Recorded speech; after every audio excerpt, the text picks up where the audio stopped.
Ecovoltaics is a play on agrivoltaics. We're focused less on energy generation and more on the co-production of energy and ecosystem services. So we're doing a site characterization out here just to try and understand the way that water is being distributed through the soil. So we do a soil moisture probe out here to kind of get a sense of what the soil moisture is at different points. And so what we're most proud of is the way Sandbox Solar managed to install this system with minimal disturbance to the native grassland underneath. We had a tough expectation as far as the ground disturbance, and I think that us as a team, we did a great job of protecting this space and ensuring that they were able to conduct the research that they want to conduct here.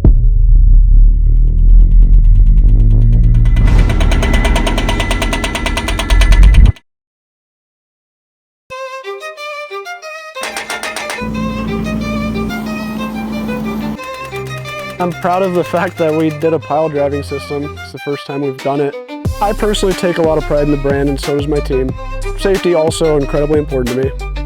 I ensured that we were in high-vis hard hats, steel toes the whole time. Not just because of visibility reasons, but because I genuinely care about everyone's safety. When you're operating heavy equipment, it's important that those measures are taken to keep everyone safe, make sure everyone goes home at night.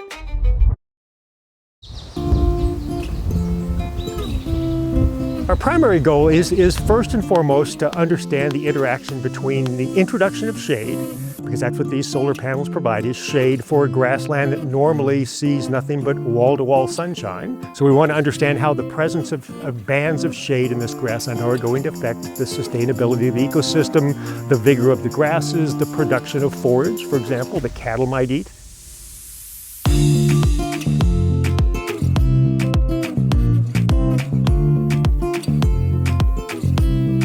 There's a lot of misconceptions about how these are likely to impact the environment. I talk to many people who argue that the minute you put shade in this grassland, you're going to kill all the grasses.